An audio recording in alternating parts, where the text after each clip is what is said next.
It's a stormy night in the city when Kazutaka Hayao, wealthy socialite and president of the financial consulting firm Tei Corporation, asks his employees what gives man the ultimate power.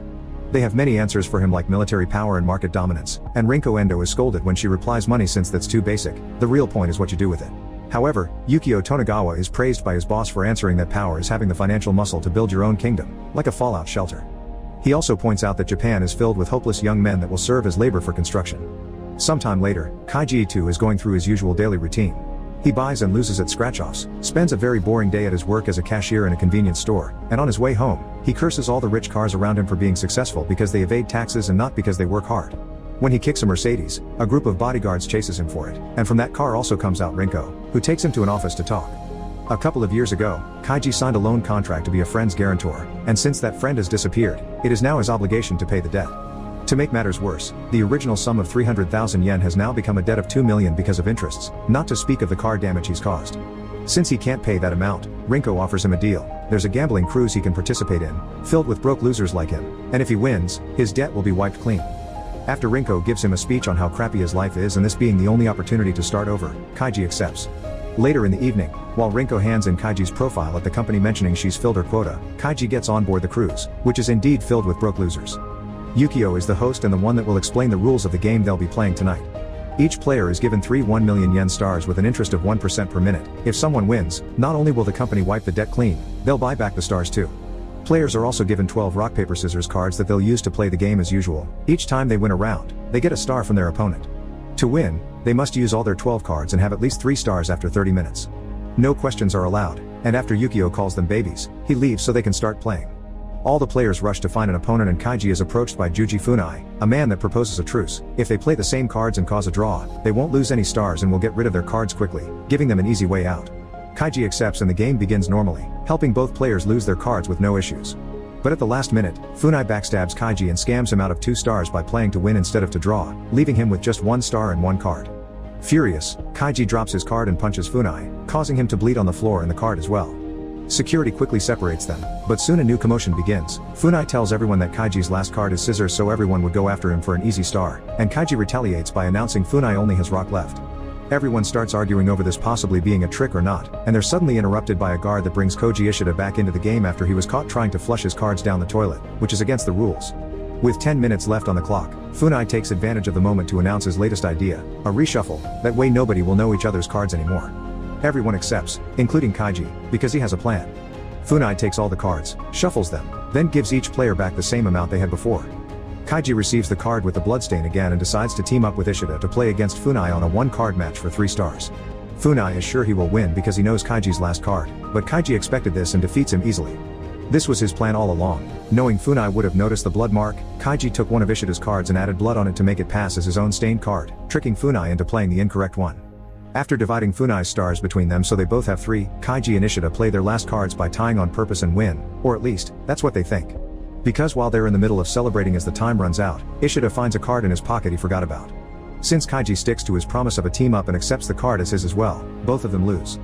They are taken to work deep underground in forced labor for the construction of Hayao's kingdom. The conditions are awful, the hours are long, they don't have breaks, their meals are incredibly basic, and they all bunk together in a very small space to sleep on the floor. They're also branded on their shoulders with a microchip so they can't escape, and their pay is pathetic. It's not even in yen, they're paid in their own currency called perika, which is only valid in the underground. It's worth 1/10 of a yen, making Kaiji's salary 350 yen per day, which is around $3. As little as it may be, Kaiji thinks of saving up the money to be able to pay his debt, but soon the temptations arrive, a card offering beer and tasty greasy food. He manages to turn down the offer at first, but after the foreman gives him a free beer for being his first one and whispers sweet words about how delicious everything is, Kaiji desperately gives in and ends up spending almost all his money on snacks and more beer. Most workers do the same, and this is the way the company keeps them there working for free for years. The next day, an earthquake shakes their working area and Ishida gets hurt. Kaiji hurries to take him to the infirmary, where he discovers most patients aren't being treated because they must pay with perika if they want medicine. There, they meet Makoto Sahara, who tells them he overheard the foreman making fun of them and explaining how the system is designed for them to fail. They begin losing hope, but the doctor tells them not to worry because they'll be collecting people for the Brave Men Road soon. The next time the snacks cart comes around, Kaiji calls out the foreman for his trickery and asks his co-workers to wake up from a dream that is never going to happen. Their argument is interrupted when some guards come to pick Sahara up because he's been chosen for the Brave Men Road, a very dangerous game where winning gives you freedom but losing takes your life. Ready to take the risk, Kaiji volunteers to go too, and Ishida also joins them. All the chosen players are blindfolded and get their hands tied up as they're taken to their destination, although Kaiji can tell they're being put in a vehicle and then an elevator. When they're finally allowed to see again, they discover they're on the roof of a skyscraper and Yukio is here again to explain the rules. Each player is given a voucher for 10 million yen, and to cash it, they must go to the hotel across the street by crossing the Brave Men Road, which consists of two rather narrow beams. They can't even crawl on them because they're electrocuted. Walking while keeping balance is the only option. Such rule is in place to make the game harder but also more interesting, since it's being transmitted to a bunch of socialites as reality entertainment. The players are too scared at first, but when Kaiji accepts to participate, he inspires the others to join as well. Yukio goes back to the hotel where he and Rinko will be hosting for the socialites that are watching the game. Meanwhile, Kaiji draws lines on everyone's shoes so they can align them with the middle of the beam and keep better balance. The group slowly begins making their way across the beams, and Kaiji almost slips, but he manages to recover his balance before the worst happens. But soon everyone gets nervous when a bolt of lightning strikes nearby, promising a storm. One of the players is too anxious to continue, but Sahara refuses to help him, so he ends up slipping, getting electrocuted, and falling off the beam. This loss immediately lowers everybody's morale, and one by one, the players fall off to their deaths until only Kaiji, Sahara, and Ishida are left. Each fall is celebrated by the watchers as if it was a point gained in a sports match, which disgusts Rinko. The storm soon reaches the players, and while Sahara and Kaiji refuse to give up, Ishida does admit his time has come. He gives Kaiji his voucher, asking him to cash it and send the money to his daughter, and as soon as Kaiji turns around, Ishida lets his body fall in complete silence to spare his friend from the panic. Slowly but surely, Sahara and Kaiji finish crossing the beams and reach the hotel door, but Kaiji worries when he sees Hayato watching them from a window. His instincts are right, there's a final trick waiting for them. When Sahara opens the door, he's hit by a wind blast caused by the difference in air pressure and falls. Kaiji slips as well, but he manages to hold onto the ledge and climb back, proceeding to enter the building through the door to become the first person to ever win at Brave Men Road. Hayato congratulates Kaiji for it and grants Yukio a citizenship in his kingdom for having provided such a great show. Kaiji demands to be paid, but the news he hears isn't great. Ishida's voucher is invalid because he's dead, and from the 10 million Kaiji won, they'll take the debt money he owes them. So all he has left in the end are 750,000 yen, around $7,000.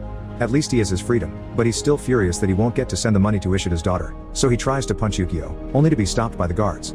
Hayato is impressed by his attitude, so he gives Kaiji one last chance to play one more game. The game is called E-Cards and his opponent will be Yukio himself. Each player receives 5 cards, 4 citizens and either an emperor or a slave. The gameplay is simple. The slave team picks a card first and puts it face down on the table, then the emperor team responds with a card of his own.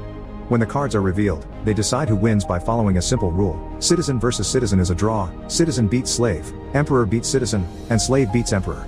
Putting down cards randomly isn't allowed, Kaiji must look at them and choose accordingly. There will be 3 rounds, and the bet is 10-1, with 10 being the slave side. This is why Kaiji chooses to play as the slave even if he's at a disadvantage. He'll have to play first, his opponent will be able to read his expression, and the odds of the slave winning are 1/5. This match is so important that they're even showing it on the underground TV. Kaiji begins by playing 2 citizens, getting 2 draws, but when he plays the slave, Yukio immediately can tell and defeats him. Hayato is disappointed that it's ended so quickly, so he lends Kaiji some money so he can play again. This time, Kaiji watches Yukio and realizes that he doesn't look at him in return or even at his own cards, which is very strange. He decides to send the slave first as a surprise tactic, but once again, Yukio can tell he's played the card and easily defeats him. As the guards come to take Kaiji away for losing, he notices that Yukio is wearing a different watch. On his way out, Kaiji begins reviewing in his head all the details about the game, trying to find out how it has been fixed. When Rinko comes by to make fun of him and call him a branded loser, Kaiji realizes the microchip on his arm is the key to all this. Yukio has put on a watch that allows him to read Kaiji's vitals, and that's why he could know when he plays a difficult card. Kaiji begins crying and making a scene, thinking he'll spend his entire life underground, but as he remembers all the tricks that have been used in Alt so far, he comes up with a plan. First, he asks for permission to go to the bathroom before leaving. Once in there, he calls Rinko over, knowing she's waiting at the door. Then he tells her about his plan and convinces her to lend him 50 million yen to play once more, claiming he knows deep inside, she's a good person. Rinko ends up agreeing and takes him back to the game room, where Hayato is pleased by this surprise and orders Yukio to play against Kaiji again. Before they start though, Kaiji hits his head against the mirror a couple of times so his vitals show crazy numbers on Yukio's watch all the time. At the table, he grabs 3 cards and hides them on his lap, but then changes one while Yukio isn't looking, and the 2 remaining cards on the table end up with bloodstains on them when Kaiji shakes his head. The game begins, and for the first time in his life, Yukio is nervous and unsure because he can't rely on the watch anymore. The first cards they play are citizens, so it's a draw, but the second round is when things get interesting. Kaiji plays a card with a bloodstain on it. Yukio remembers that the 2 remaining cards on the table when the bleeding happened were the slave and a citizen, so he plays a citizen for that 50-50 chance. Kaiji's card is also a citizen, so this is another draw, but Yukio now gets confident. This means the next bloodstain card will be the slave. After one more citizen draw, they're down to 2 cards, and Kaiji plays the other bloodstained one. Believing it to be the slave, Yukio is about to play a citizen but stops himself when he realizes Kaiji must have seen the blood because it's the same trick he had used back on the cruise. He also realizes he saw Kaiji swap one of the cards after he took the first 3, which means the one on the table now is also a citizen and this has been a trick all along. Confident in his conclusion, Yukio plays the emperor, only to get the biggest shock of the day. Kaiji has played the slave, so he wins the game. As the workers underground celebrate the victory, Kaiji explains he never swapped the cards, he only pretended he did. Hayato gets furious with Yukio for having lost him a lot of money, so after hitting him with his cane, he revokes his citizenship in the kingdom and sends him to work underground for the rest of his life. The next day, Kaiji and Rinko divide the money while celebrating over lunch. But suddenly, Kaiji passes out because Rinko has put something in his drink. When he wakes up later, all the bags with the money and Rinko herself are gone, but she's left behind a letter explaining she's taken the money because Kaiji didn't think of the interest per minute on the loan and the payment for the car damage he still owed her. In the end, he's only left with 450,000 yen, around $4,000. Kaiji freaks out while Rinko gets away in her car and throws her company pass out of the window, enjoying her newfound freedom and accepting she isn't a good person after all. Sometime later, Ishida's daughter receives an anonymous envelope with 450,000 yen and her father's game voucher.